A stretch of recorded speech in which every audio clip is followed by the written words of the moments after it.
지난 7일이었죠. 일본은행 부총재 우치다 시니치가 지난 3월에 취임을 한 이후 처음으로 일본 언론과 공식적인 인터뷰를 진행했는데요. 기자들이 부총재에게 YCC 수정 가능성에 대해서 질문을 했는데 이런 답변을 했어요.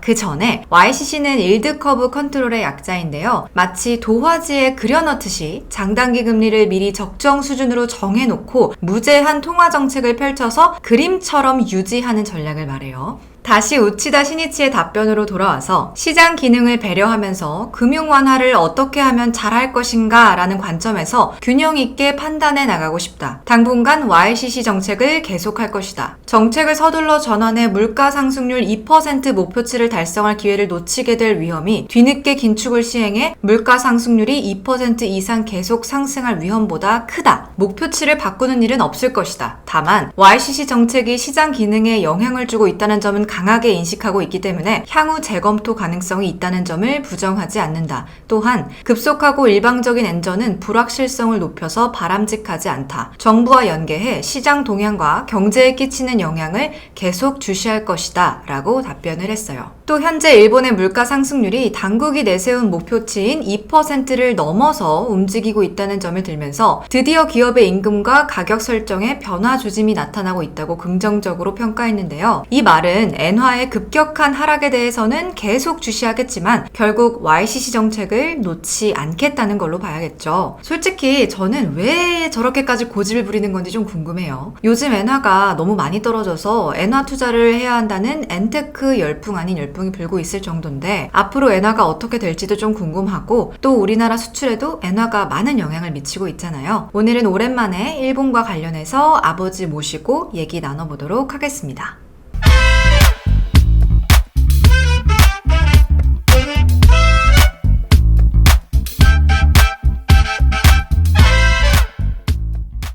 아버지 우치다 부총재가 일본은행 기획부서에서 잔뼈가 꽤 굵은 인물이었더라고요. 이 기획부서라는 곳은 금융정책을 입안하는 곳이라고 할 수 있는데 여기서 경력을 꽤 오래 쌓은 걸로 알고 있어요. 맞아. 우치다는 아주 핵심 인물이라고 할 수 있는데 구로다 하루이코 전 총재가 2013년 취임한 이후에 추진했었던 2차원 금융 완화 정책의 설계를 담당했던 사람이기도 해. 네, 근데 그런 우치다 부총재가 공식적으로 YCC를 유지하겠다고 말을 하기 전부터 일본은행 내에서도 많은 사람들이 YCC를 더 이상 고집하지 말고 이제는 좀 수정을 해야 한다 뭐 이런 의견도 굉장히 많았잖아요. 근데 뭐 결국은 유지를 하겠다고 다시 강조를 했어요.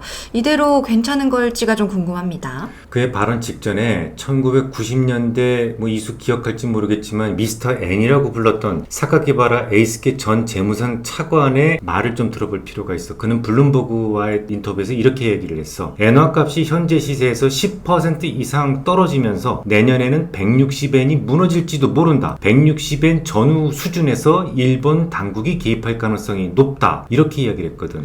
사키카바라 에이스케가 미스터 N이라고 불렸던 이유가 재임 기간 중에 그 환율을 굉장히 능숙하게 관리를 잘했어서 그런 거죠. 근데 지난해 엔화 값이 150엔대까지 떨어질 거라고 예측을 했었는데 그것도 맞추신 분이라고 하더라고요. 맞아, 이수야. 사실 모든 분야에 100% 적중률을 보일 정도로 공부를 한다는 건 불가능하지. 그보다 효율적인 방법이 있다면 어느 방면에 독보적으로 뛰어난 사람을 찾는 게 더 수월해.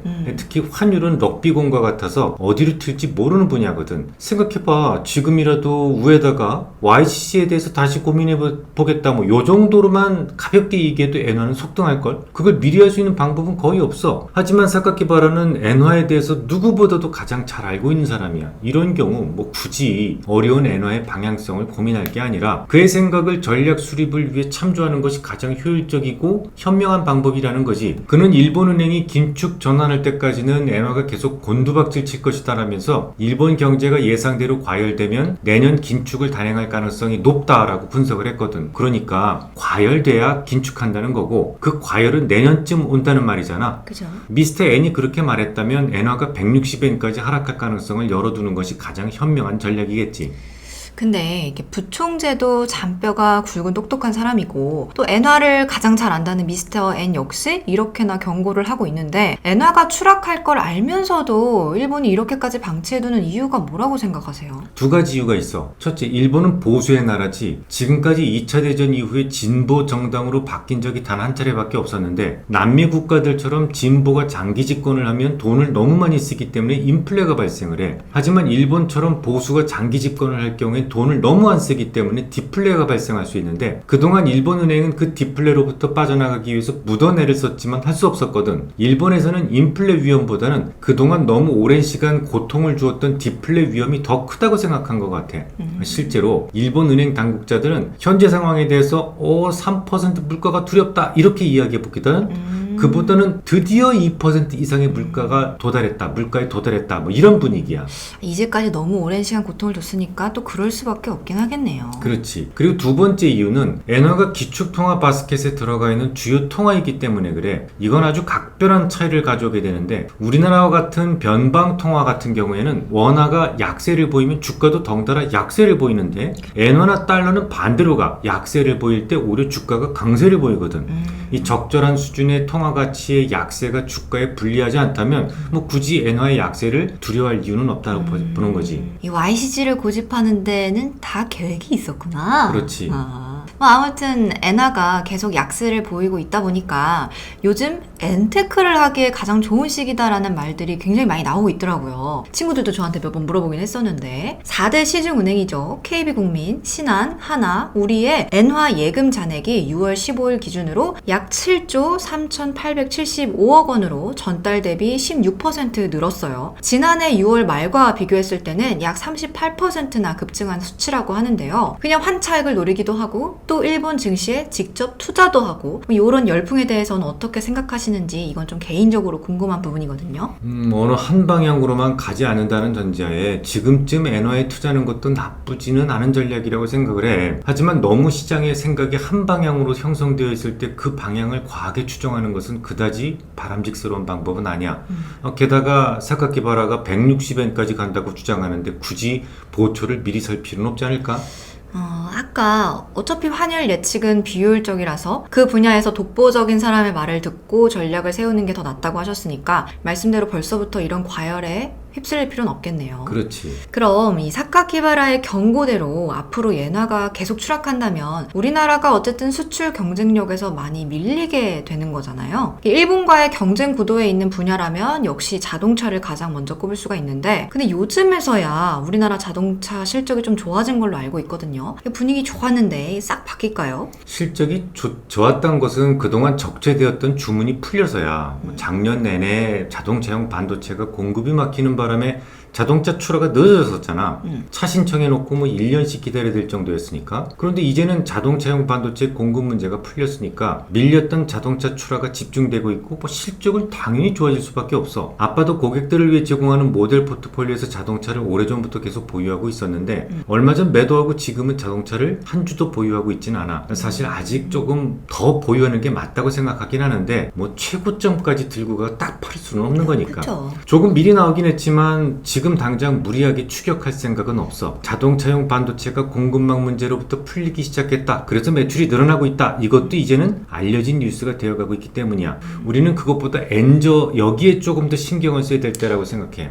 엔저 그게 요즘에 진짜 좀 심각하긴 한 것 같아요. 특히 원엔 환율이 지난 2015년 이후로 최저치로 하락을 했는데요. 현재는 다시 915원대까지 올라오긴 했는데 지난 5일에는 하나은행이 고시한 원엔 재정 환율이 3시 30분 기준으로 100엔당 897.29원까지 떨어졌었잖아요. 이 서울 외환시장 마감에서 엔화값이 100엔당 800원대를 기록한 건 2015년 6월 25일 이후로 처음이라고 하더라고요. 매일경제랑 한국경제연구원이 2005년에서 2022년 분기별로 달러당 엔화값 변화가 한국 수출에 미치는 영향을 분석을 해봤는데요. 엔화값이 1%포인트 하락할 때 한국의 수출 증가율은 0.61%포인트 낮아지는 걸로 조사가 됐어요. 이 모델을 올해 상반기에 적용을 해보면 엔저로 인해서 한국 수출액은 약 100억 5천만 달러 줄어든 걸로 추정이 된다고 하죠. 원화로 13조 951억 원이나 되는 어마어마한 금액이에요. 엔저 현상이 모든 업황에 영향을 주는 것은 아니야. 엔화가 원화 대비 약할 때 가장 신경 쓰이는 업종이 독보적으로 자동차라는 거지. 수출 경합도 면에서는 자동차 부분의 경쟁 상태가 오히려 더욱 강화되고 있기 때문인데, 예를 들어볼까?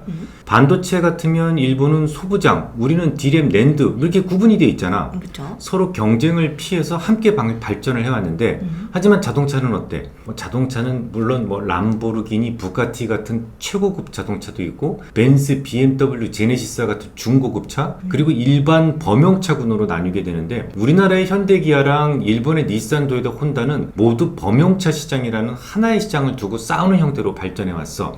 그러니까 엔화의 약세에 가장 아픈 곳이 자동차일 수밖에 없지. 그러니까 자동차 부분의 경쟁 상태가 강화가 되고 있는데, 이런 상황에서 엔화가 원화보다 약세를 보인다면 당연히 국제시장에서 일본차 가격이 우리나라의 차보다 저렴해지니까 경쟁력이 더 올라가는 거겠죠. 그렇지. 다만 엔저 현상은 동행성보다는 약간 후행성을 보이게 돼. 계약하고 선적하고 시장에 뿌려지는데 좀 시간이 다소 걸리기 때문에 그래.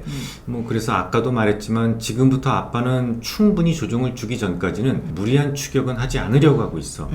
일본이 굳이 고집하고 있는 YCC를 시작으로 오늘 얘기를 나눠봤는데요. 한국에 포스코가 있다면 일본에는 신일철이 있듯이 우리나라와 일본은 거의 전 업종에 걸쳐서 심각한 경쟁 상태에 있죠. 그 중에서 특히 자동차 업종은 엔화의 움직임에 가장 심각하게 영향을 받는 업종이에요. 엔화의 전망에 대해서 가장 권위자로 볼 수 있는 사카키바라는 160엔까지 예상을 하고 있기 때문에 이제부터는 자동차 업종에 대해서는 좀 경계가 필요해 보이네요. 그럼 오늘은 여기까지만 하고 마무리해보도록 할게요. 오늘도 유익한 시간 되셨길 바라고요. 다음 시간에도 유익한 이야기 나누고 싶으시다면 좋아요, 댓글, 구독, 알람 아시죠? 그럼 안녕!